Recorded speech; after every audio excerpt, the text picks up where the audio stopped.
Right, I'll get started. Welcome back, everyone, to the VHS tapes. I'm very pleased that you could all join us today.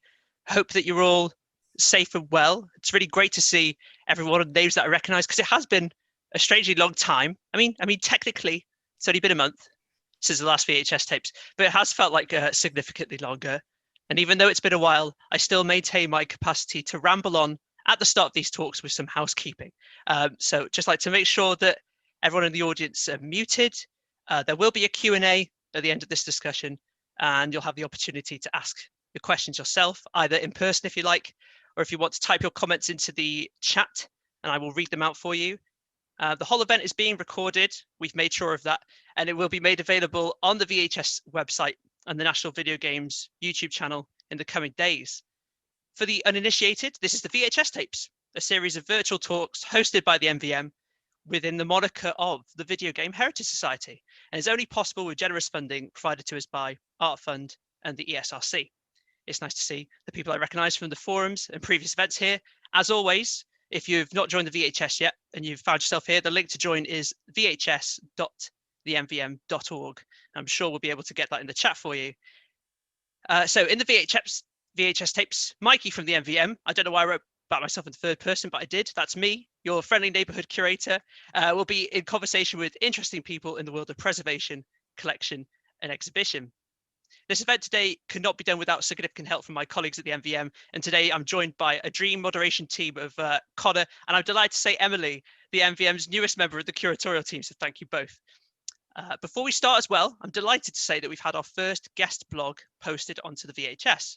So if you go to the blogs tab of the VHS website, Sarah Fairhurst, the collections manager at the Guildford Heritage Service, has penned a blog about creating a permanent video game archive of games made in Guildford and creating a video game exhibition at the Guildford Museum in 2022.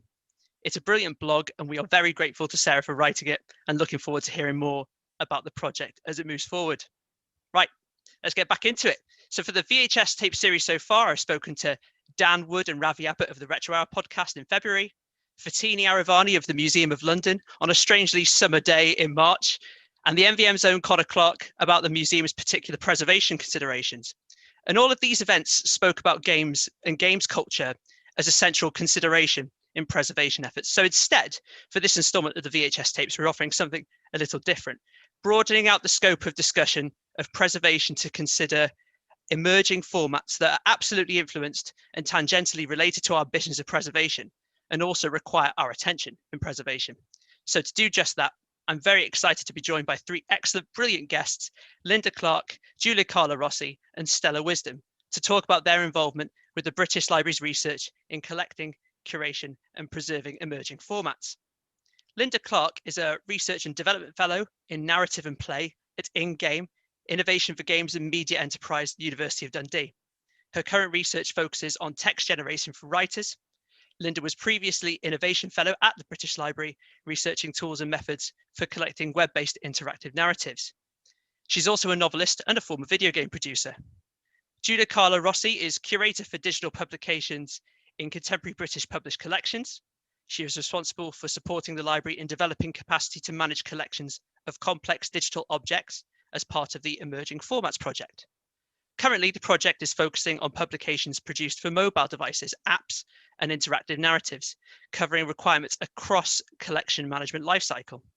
Stella Wisdom is a digital curator for contemporary British collections at the British Library, with research interests in digital publishing, transmedia storytelling, and emerging formats, including narrative games, interactive fiction, and webcomics.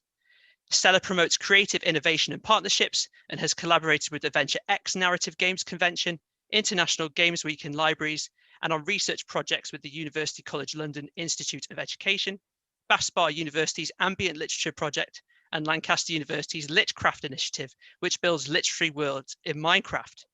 So once again, the three of you, thank you all for joining me. I hope you're well. I'll start by asking quite a pessimistic question, but what has the impact of the coronavirus pandemic in the last 50 months had on the British Library? Where do we start? So thanks, Mikey, for inviting us to do this. Speaking of the pandemic, so we've maintained that the library is open, even though our buildings may be closed during the lockdown periods.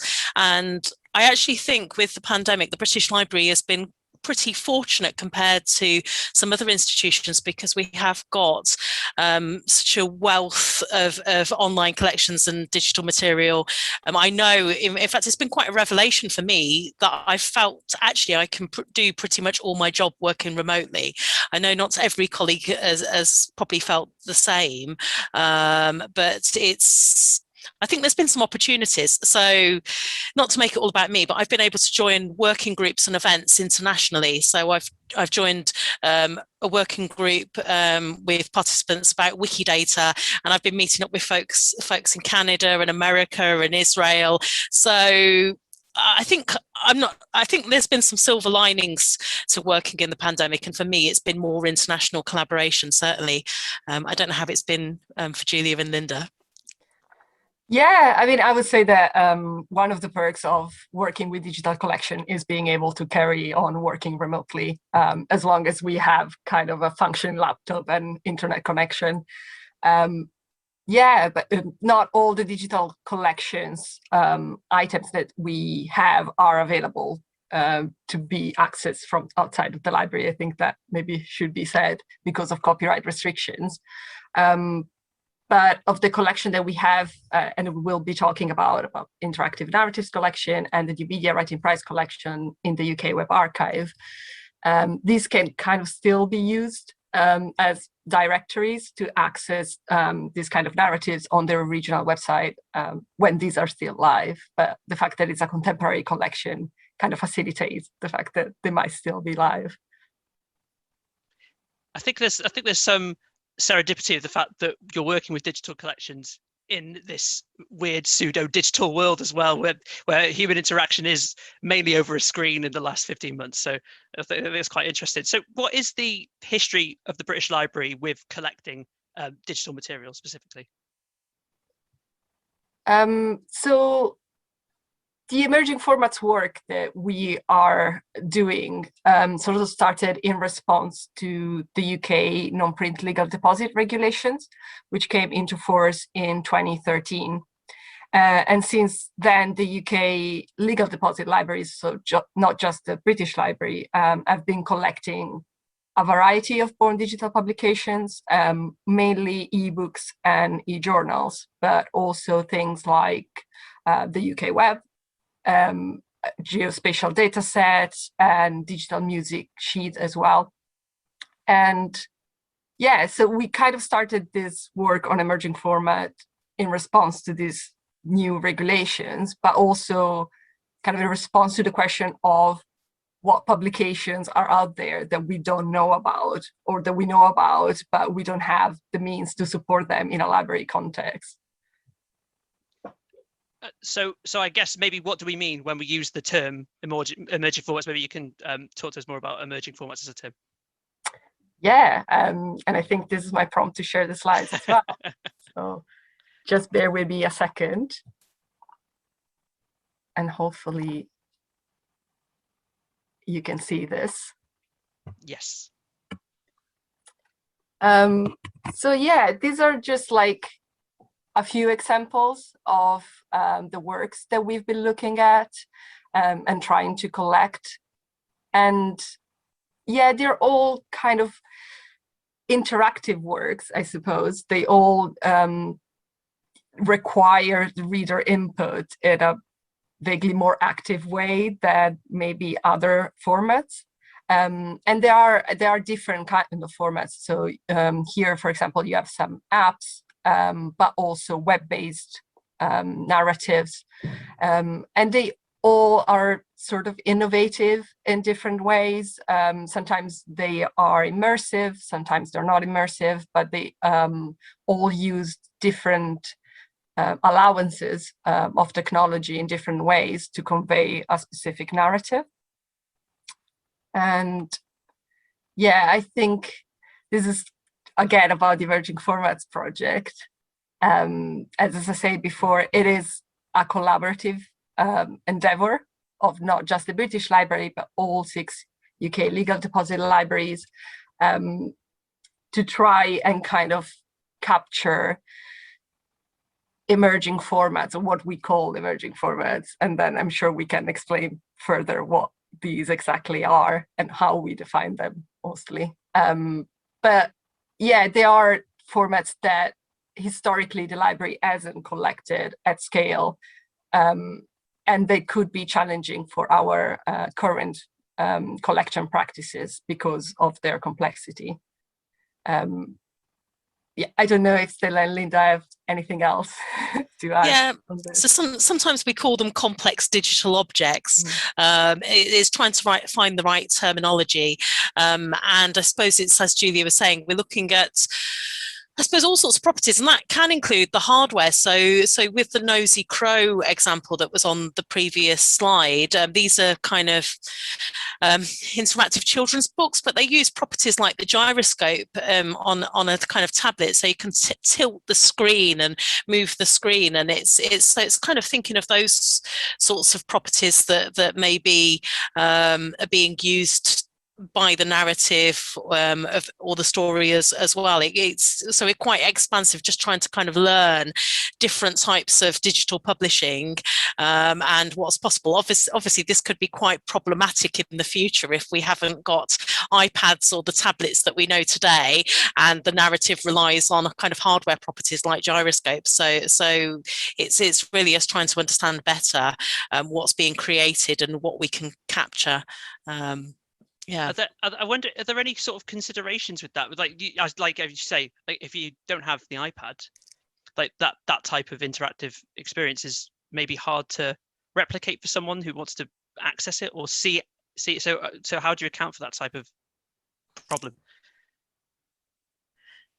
Giulia, have we got a slide about enhanced curation later on? I don't know whether we do. Should I mention it, enhanced curation? So for works where we're not confident about being able to recreate the kind of same experience, we are looking at methods of trying to document what the experience was at the time. And that could include potentially video footage of someone using the work, or blog posts or reviews or press packs.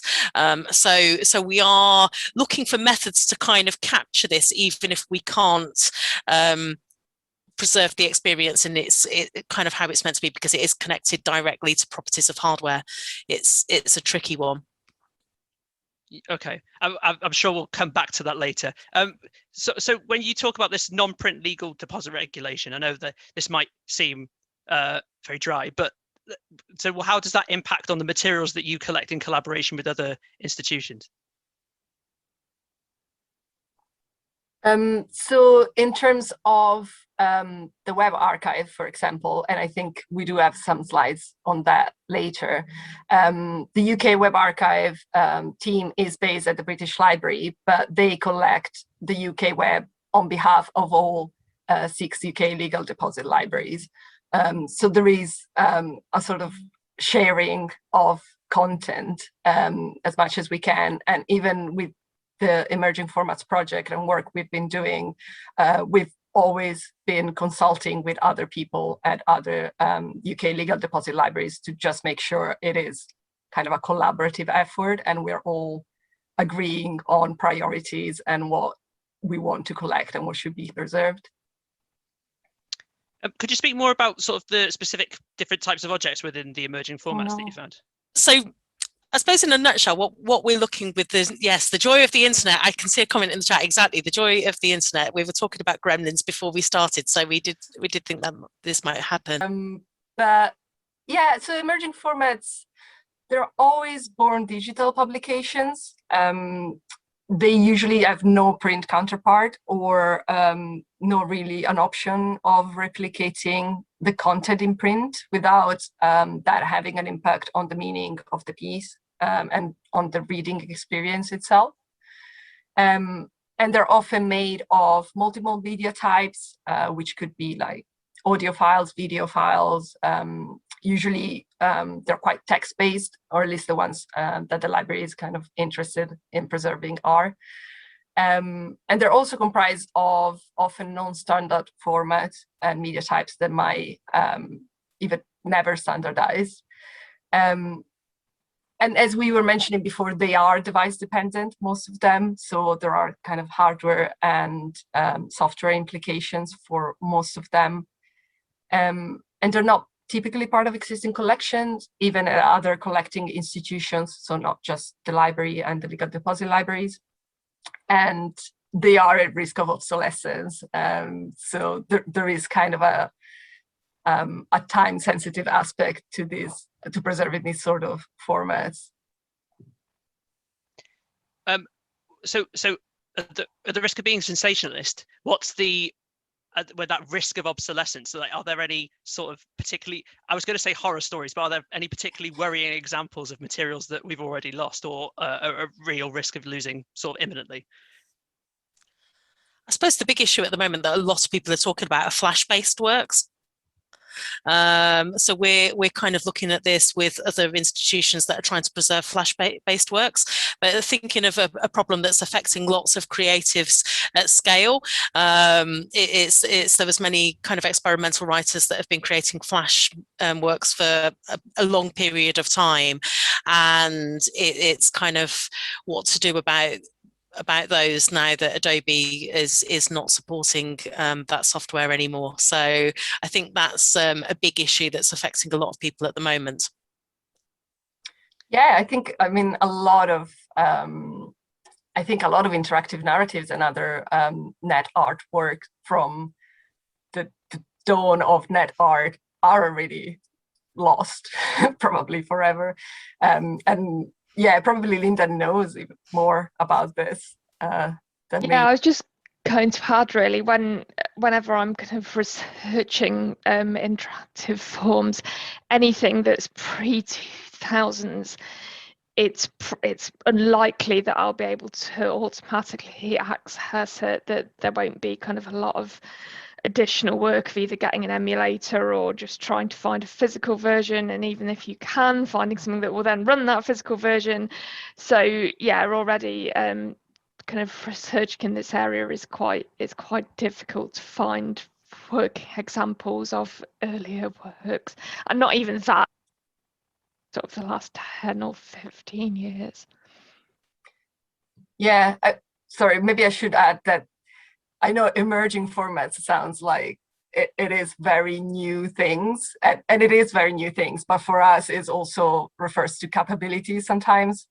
So it's formats that we've been trying to collect for a while, like Flash, for example, but they can't really be considered emerging anymore, but the library historically hasn't had the means to collect such content. So that's why it is emerging for us. Yeah, I guess in the case of Flash, emerged, emerging, and unemerged.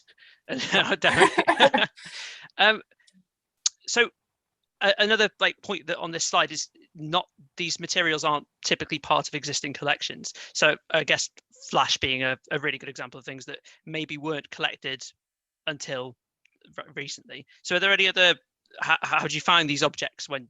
Are there other objects, and how do you find them if they're not part of existing collections? Yeah, I think in terms of Flash, we might have accidentally collected some when we were collecting CD-ROMs that came attached to magazine, so print magazine that were collected with CDs in them.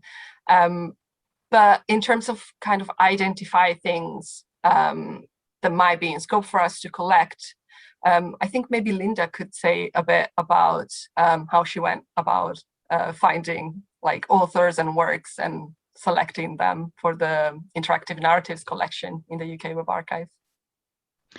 Yeah, sure. So really, I just really relied on the kind of existing communities around interactive narratives. So all the places where the people who read and create interactive narratives congregate. So things like the interactive fiction database is a huge one that has a lot of things. itch.io, using the kind of interactive narrative tags around that, the various competitions that are run So the interactive fiction competition, or IfComp, and there's various other kind of ones, smaller ones that run throughout the year. There's the New Media Writing Prize, which we'll come to later, but it's another kind of source for this kind of thing. So really, yeah, starting from the community was kind of the starting point. The kind of difficulty, which I never really found a solution to, I'm not sure there is a solution to it, is in, because of legal deposit, like we can't just kind of willy-nilly take things, and also just because of ethical concerns anyway, of kind of what people might want us to record, because a lot of especially things from kind of hobbyist creators might be quite personal stories or kind of personal things to them. So the way kind of around that was trying to identify ownership, which is really quite difficult, and like, because people use pseudonyms, you don't necessarily, a lot of hobbyist creators in particular use pseudonyms, so you can't necessarily trace the work back to the country where it's created, or kind of the author themselves. So only relying on things where somebody has kind of named themselves and made it clear who they are was kind of one of the kind of criteria that we came up with.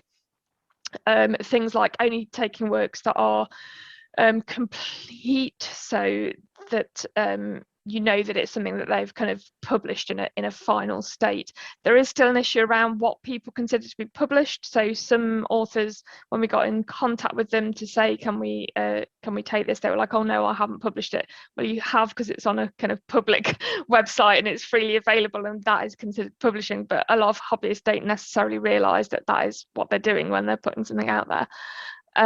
So trying to go for just things that are on public things, so nothing, I mean, there's a technical element to that as well, that things that are kind of behind paywalls or behind logins we can't access anyway, but it also helps from the ethical side that obviously if people are putting things in those kind of locations, then clearly they don't want them to be more widely shared or available. Although of course there is also the side to legal deposit where it's not actually as widely, Giulia will probably come to this again later as well, but it's not actually as widely available as you might think from being in the library. So yeah, those are kind of the main sort of areas, was defining where people were writing from or creating from, and where they had published, and whether they'd published in a way that indicated that that was a complete and intentional work. And then obviously some of that comes down to just asking the creators about it. I think you've touched on a really interesting point about the actual authorship of these materials, especially if they're fan-made materials as well. But I think I'm going to withhold that thought for now, because I mean, a lot of the stuff that you've been talking about also sounds like it relates very closely to the work that you've done with the UK Web Archive. So I wonder if you could sort of tell me more about that, because I suspect that not many people would think that the UK Web Archive might be directly under the British Library's remit. Oh, sorry, I was trying to do this. Yeah, next slide, UK Web Archive.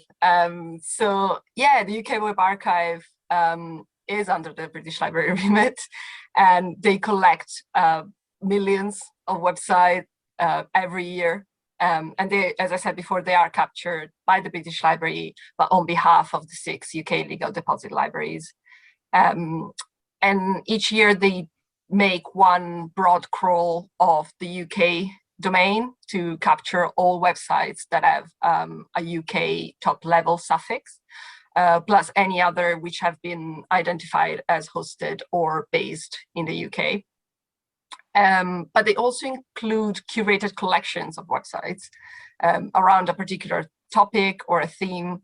And we've worked very closely with them to capture some of the emerging formats that we have in our collection. So when the suffix of UK, so that include institutions, universities, that sort of thing. So literally everything that has .uk at the end of it is crawled through. Also .scot, .cymru, yeah, everything that is a top level domain. But also, as I said before, that kind of identified as hosted in the UK. So sometimes they check the external IP geolocation database for the location of the server, or there could be like manual checks that the curator does.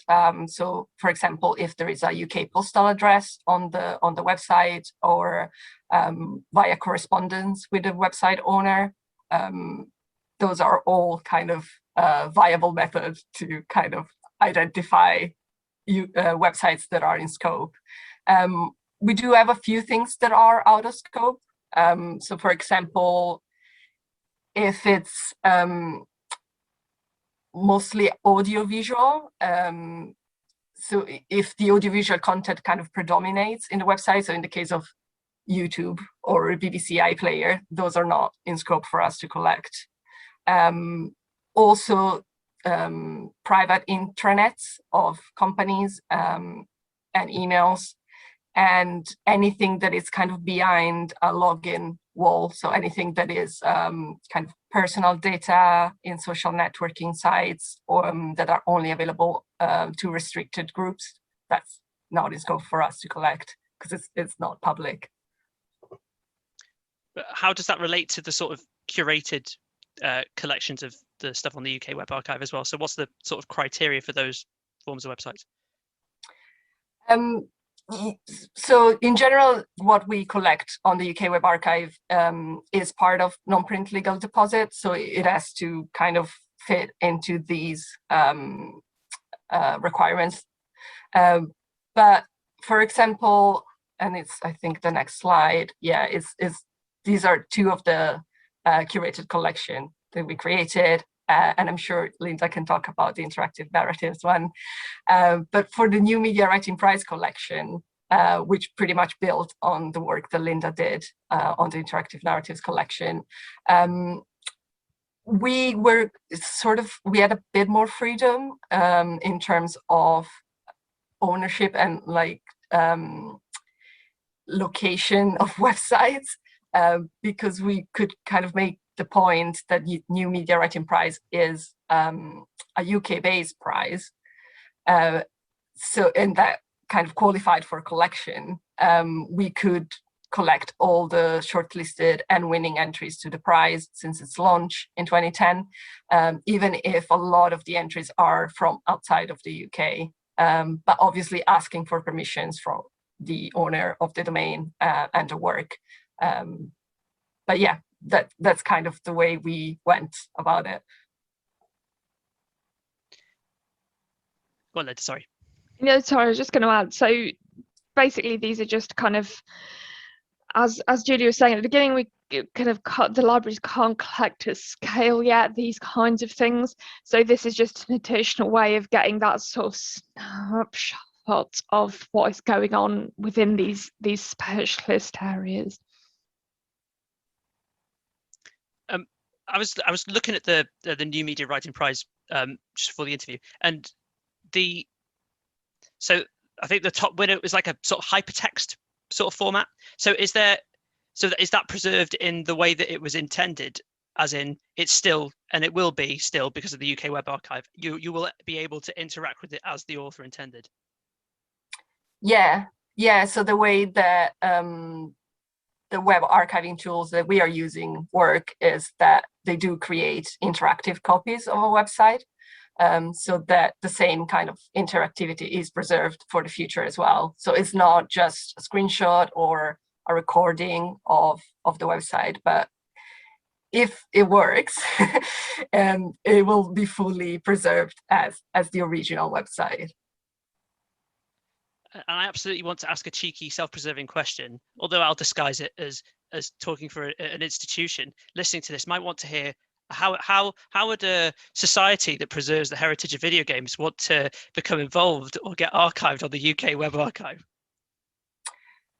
I think, yeah, perfectly ties into the next slide, which is that anyone can nominate a website for preserving on the UK Web Archive, as long as I said, is kind of UK based.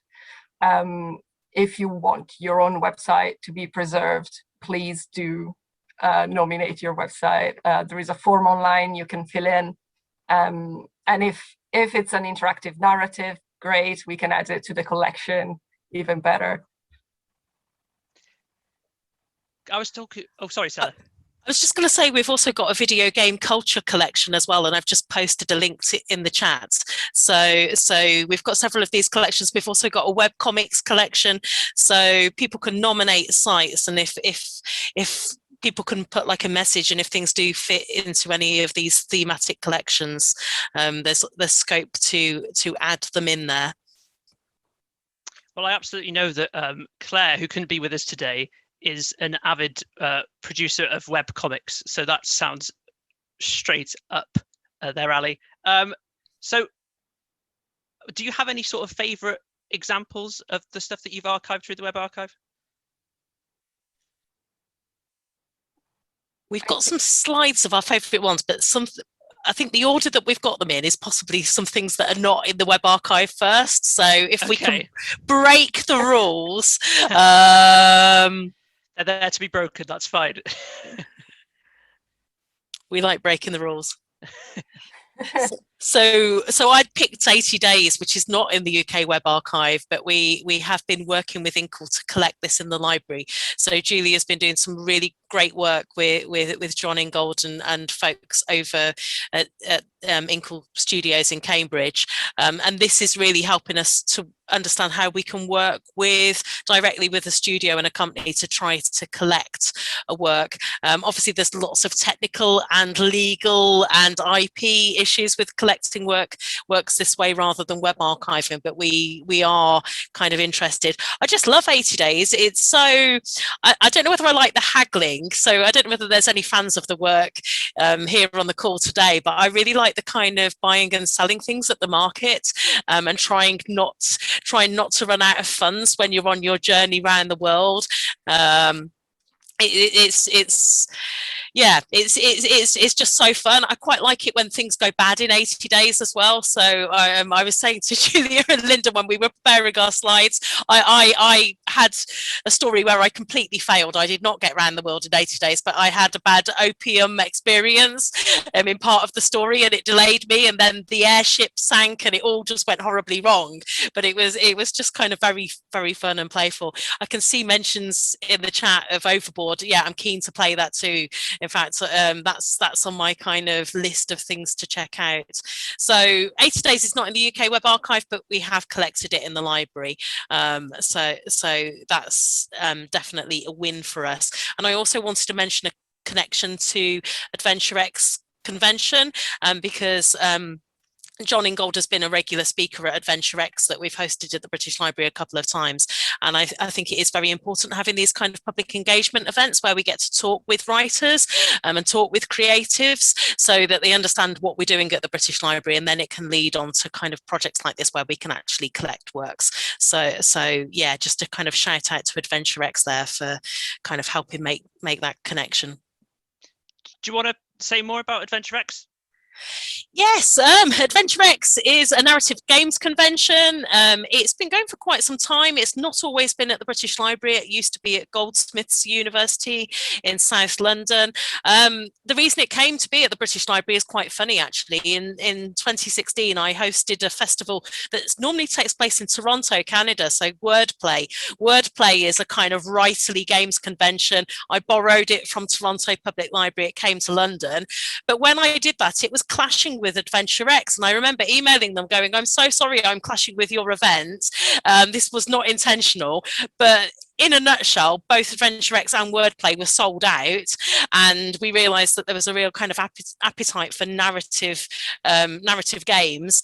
And so because of that kind of funny conversation, because I was clashing with them in 2016, they then, Adventure X then approached me saying they were looking for a venue that was larger than Goldsmiths. It kind of reached capacity.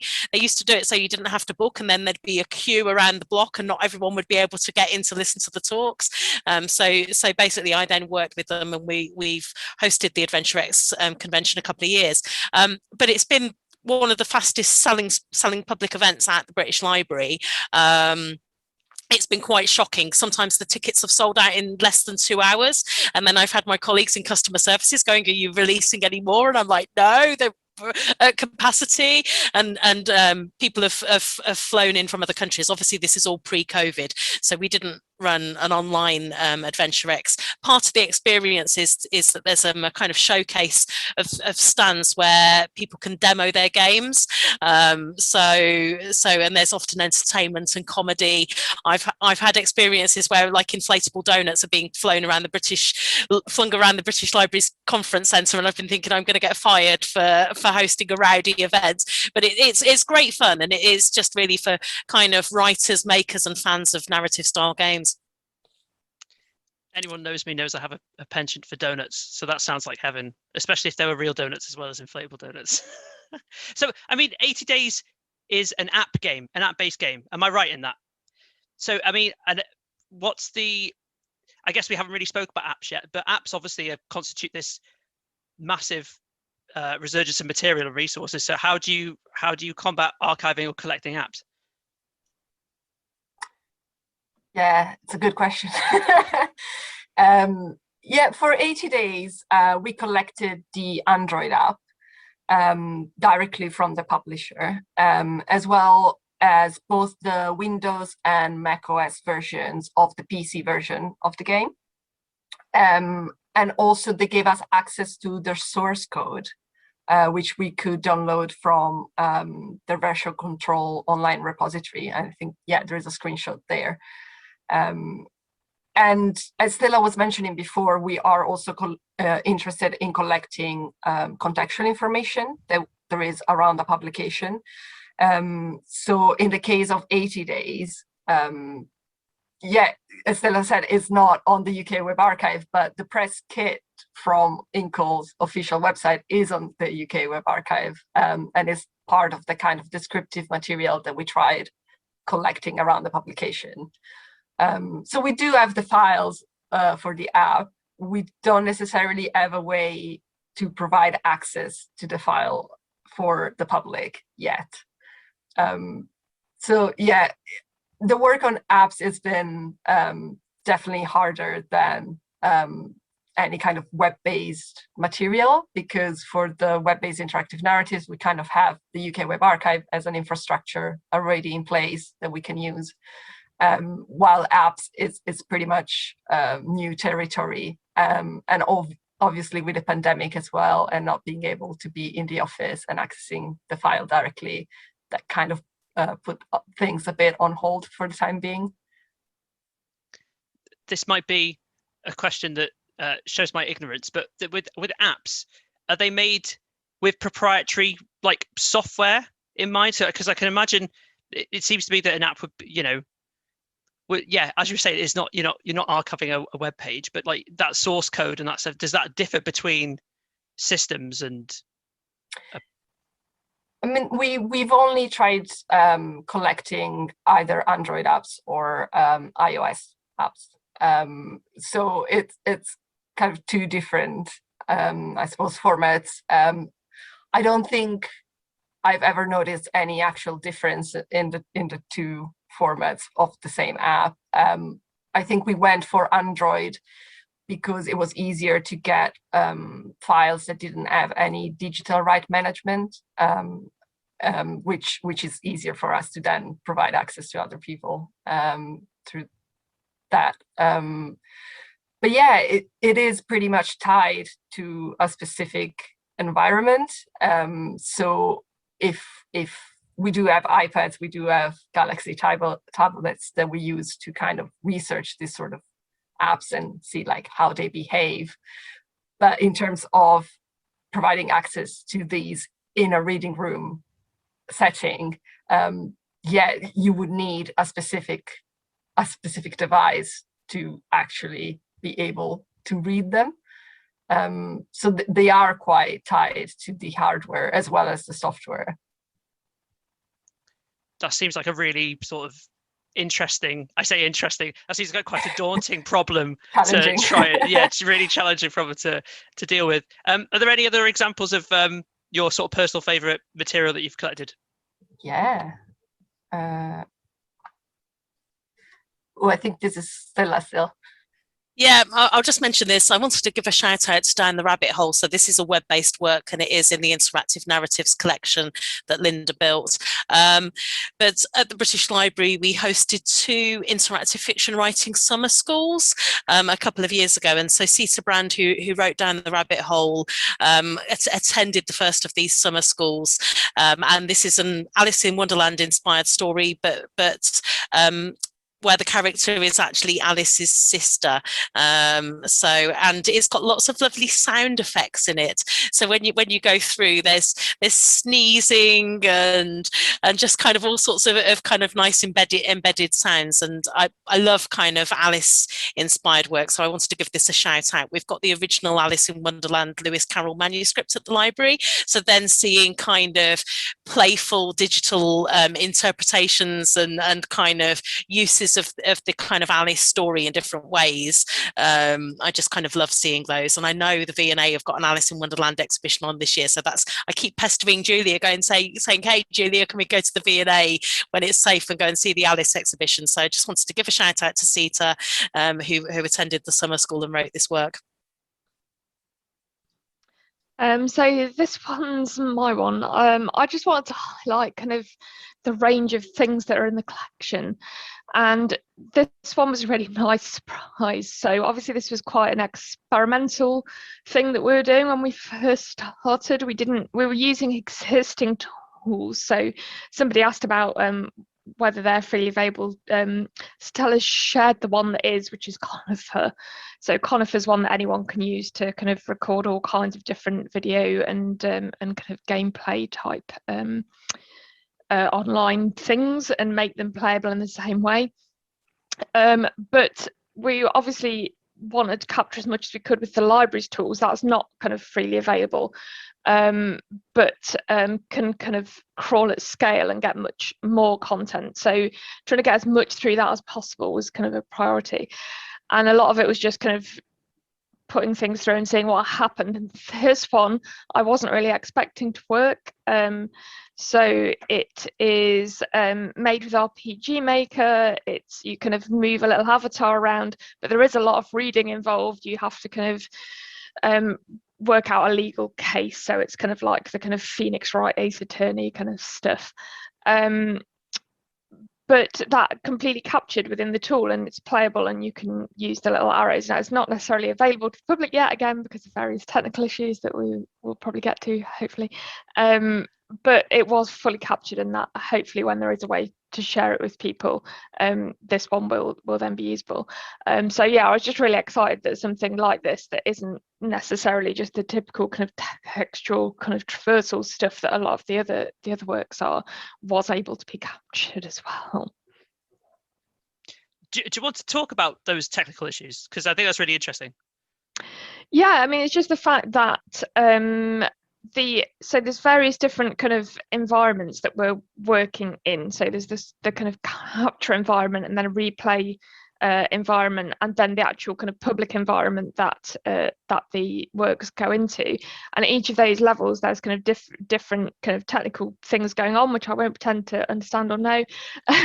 But the point is that when you capture something, it's not until you get to the replay phase and it takes a while for kind of the crawler to go through and do its thing and kind of capture everything.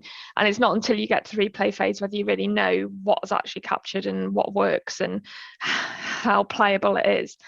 And then there's also that added layer of it then being made available to the public, but even in that replay state, you still don't necessarily know that actually publicly, when it goes into kind of the library's systems and has the various requirements, the reading rooms. So the reading room systems mean that people can't just kind of freely share or take copies of the works, and so there's all these kind of other requirements, which may also affect how playable it is in the kind of final research context. So yeah, it's just kind of an ongoing experiment really of that, and how to get around those various hurdles so that any researcher coming into the library can access the work. Is playability like a core like ambition or an outcome that you want to achieve with this? I think it depends on the work. I mean, from my own research perspective, I would like to be able to play works in order to discuss them. It's not necessarily essential. I mean, there's a whole other side that kind of my research is around kind of writing and playing, so obviously that side of things I'm interested in, but there's also researchers who are interested in kind of the code-based side of things, and so that's an additional thing to kind of look at in the future, in which Giulia has also done some kind of work around, as she was mentioning, of kind of getting the code base of things. But how do you also make that available to the researchers who want to see that side of things? So there's kind of lots of competing and interlinking challenges. That's great. Is there any other examples of material? Yeah, so this is one of the ones I chose, and it's a Dictionary of the Revolution by Amira Hanafi. And I chose it because it's great for once, but it's also an example of a non-fiction interactive narrative, which I thought would be nice to include. It won the New Media Writing Prize in 2018, and the author came to talk at an event at the British Library to celebrate the 10 years of the prize, I think 2 years ago now. So yeah, it started as a sort of visualization showing the links between words that were used to talk about political change during the Arab Spring. And the work was driven by Amira's desire to kind of understand the language that was being developed around her in Cairo. And she sort of collected the words that people were using into cards, and then interviewed the people interacting with the cards. And it was interesting that originally this was conceived as a book, like as a print book, but by the time it was finished transcribing the interview, Amira noticed that kind of the political atmosphere had changed, and it was kind of hard to imagine that the text will make it through censorship without any changes or at all. So online publishing started to began to seem like the best option. And then the sort of using this kind of digital tools also open up new possibilities for kind of analyzing the text and organizing the narrative in a sort of non-interactive way, and also showing like the different hidden sometimes links between the words, which I think it's kind of very effective and also visually quite stunning. Yeah, absolutely. When the slides started to animate, I've only seen the still of the slide. That looks beautiful, and it's a really unique way of doing that type of narrative. That's fascinating. Sorry, go on. No, yeah, I was just agreeing. I think it's quite effective and also surprisingly intuitive. I think when people start kind of trying to understand how it works, it sort of opens up, and you can still see on the side the kind of links to the other words, and then you can navigate however you prefer. But it doesn't feel like you're lost or you're missing out on any content, because you can always go back to the beginning. Yeah, I think it's a very good work. That's great. I see that time is escaping us. So is there another example? There is another example. I'll talk to this very quickly. And this is all works by Editions at Play, which is a collaboration between the London-based storytelling and creative agency Visual Editions and Sydney-based Google Creative Labs. And together they created a series of web-based interactive narratives that were designed to be read on mobile devices. And I kind of chose them because they are maybe examples of the more complex types of interactive narratives that we collected, and to kind of show the variety and complexity of the features they include.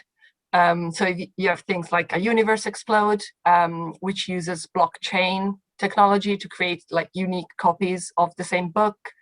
And then you get entrances and exits, which uses Google Street View to kind of navigate through the chapter of the stories, and all this rotting that is kind of a book that while you read, scrolling through, you can see here like the text kind of starts moving and disappears as you read it. And Breathe, which uses the phone inbuilt gyroscope, as well as the camera and location details and other user data to kind of personalize the experience of the readers. So yeah, they were all kind of interesting examples that I thought were worth mentioning of what we tried to collect. And so that's sort of where the actual technology itself, like the gyro stuff that we were talking about earlier, that's where it becomes another challenge about how to... And the idea of replicating a personalized experience, it is quite challenging as well, because in general, we want to preserve copies that are unaltered, and but at the same time, we want to kind of make sure that we reflect the author's intent when presenting the book. So it is quite challenging to achieve. These are all fascinating examples, and again, another slide where I didn't realize that it interacted with it. That's really cool. So I can't believe how quickly these fly by. So I do definitely want to do a Q&A with the audience, because I see that there was already questions in the chat, and I appreciate the activeness in the chat, everyone, so thank you. Are there any other slides that I've missed out at all? There is a few the Stella compiled not so much to go through now, but to kind of make available. So I kind of thought, if we don't have time to answer all the questions, and if people really want to swat up on what we've been doing, so there's a whole page of blog posts and reports written by Lynda. Lynda was super busy during her residency at the British Library, so I've kind of listed those here. And then on the next slide, other articles relating to this work as well. So we're not going to go through these now, but if people want to kind of read up after this event, then I just thought it'd be useful to kind of list these references. We'll make them available as well, because that's a fantastic resource. And it's like when on a podcast, it's the cliche that's become very cliche. We have to have you back on to talk about all these things, because there's just so much we still need to cover. I just think that the web archiving work and the app work and this emerging format work is like as important the work as issues with emulation that we have in more of in the digital game space, like the urgency, the copyright work, privacy issues, that type of those type of challenges definitely seem to be related. I wanted to mention, I've seen some references in the chat about other web archives, and I wanted to mention that the UK Web Archive is one web archive in the world, and actually there's a consortium of web archiving institutions, so I'm just going to put a link in the chat to them. We probably don't have time to have a debate about whether the Internet Archive is going to save everything forever. All I can say is that there's a very active global consortium of web archiving institutions. And so we work with them, and I think it's important that you do have multiple web archives, and we do our best to capture the UK web. So that's not to say that the Internet Archive are not important, because they definitely are, but it's a global web archiving community. And in terms of breaking the rules that like we do here, you know, time is no concern of us. If anyone has any questions from the audience, please get them in. I'm scrolling up through the chat to see any questions. I have a question for Denise. Will the emerging formats involve the use of the blockchain?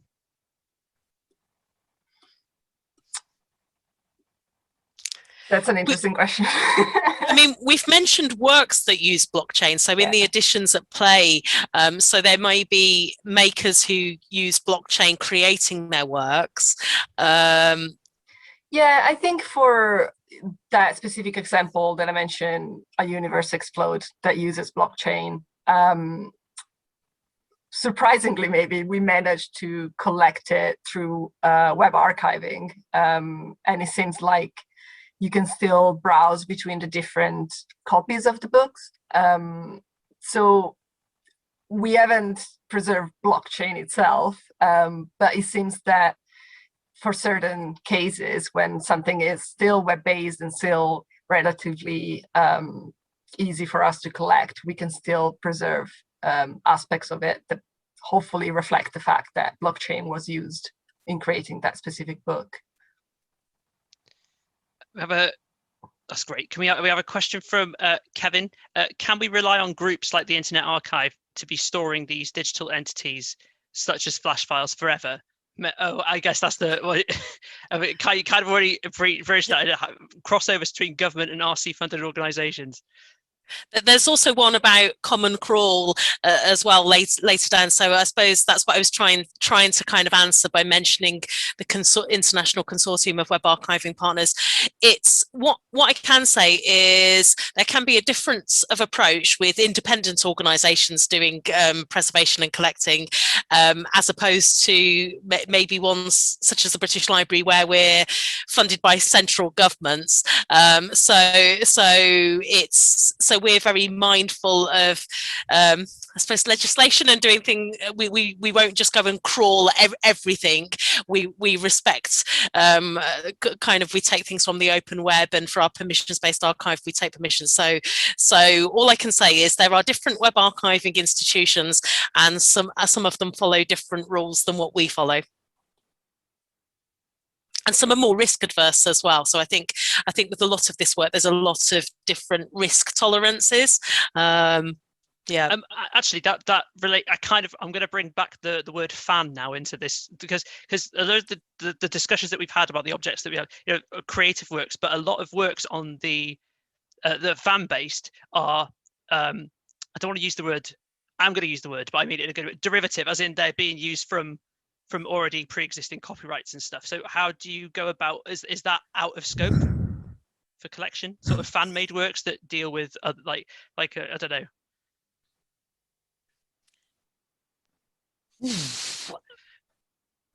I don't know. I would like to say no, in the sense that for me it's still in scope, even if it's like inspired by copyright work. Because the library it is interested in collecting everything.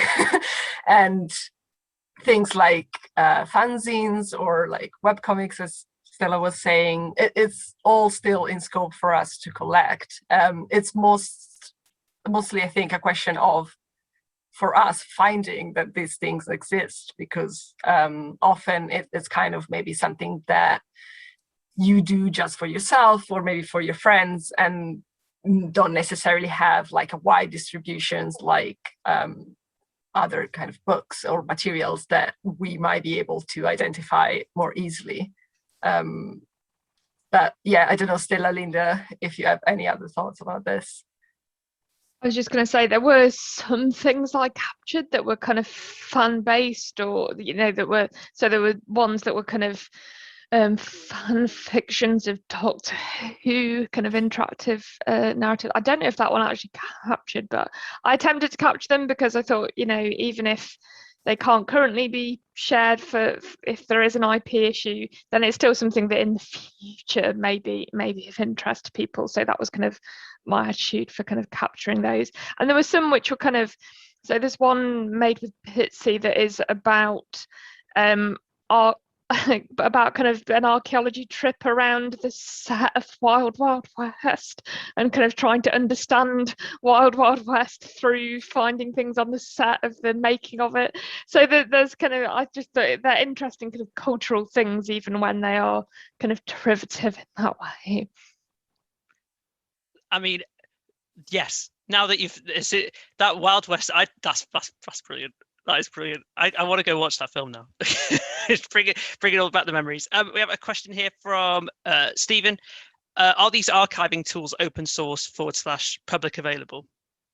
I did put a link into Conifer, so if people do want to use Conifer, that's yeah, some of these tools are available for people to use themselves. A question from Abigail. Digital objects are incredibly varied. Is there a particular type of emerging format that you focused on preserving at the moment, or how did you prioritize which formats to focus on? I mean, I suppose with web-based interactive narratives, because we've got the UK Web Archive infrastructure in place and there are tools like Conifer, it made sense to focus on that because we've got a repository that we can add the archived sites into, and there are tools that we can use to kind of capture the materials with. So really the focus has been on that because we've got infrastructure to enable this sort of collecting. With other things, it's trying to develop tools and methodologies. So we're kind of keen to work with other digital preservation institutions to kind of see what they're doing and develop some approaches and tools that we can use. It's, yeah, it's we need to do this collaboratively. So I suppose that's why forums and networks like this are absolutely vital, so we can kind of share information and kind of learn from each other. So we're going to clip that, what you've just said, and put it on the front page of the website as our promotional material, because that's a ringing endorsement. I'll leave the final question for Stephen again. Do you preserve the interactive fiction works that exist in non-print forms? For example, Alexa. I hope I've not turned on anyone's Alexa, by the way. I mean, not currently. We are not doing it right now. There is also that kind of question that I think I briefly mentioned about audiovisual content, or content that is predominantly audiovisual, which doesn't really fall under non-print legal deposit for us. So it might be a bit more challenging for us to collect and kind of make the case that we should collect it, but it also might be just not our remit. So yeah, it's interesting because it's also, I guess, a question of how you would collect that kind of, like, in what part of that work would you collect, because in that case you might need an Alexa or a kind of voice assistant system to be preserved, as well as the work itself. Or do you get a transcript? Do you get maybe just bits of the work that the author wants to donate to the library, or just the audio files separate from the voice activation, but then I guess the interactive aspect of it is not preserved? So yeah, it's an interesting question.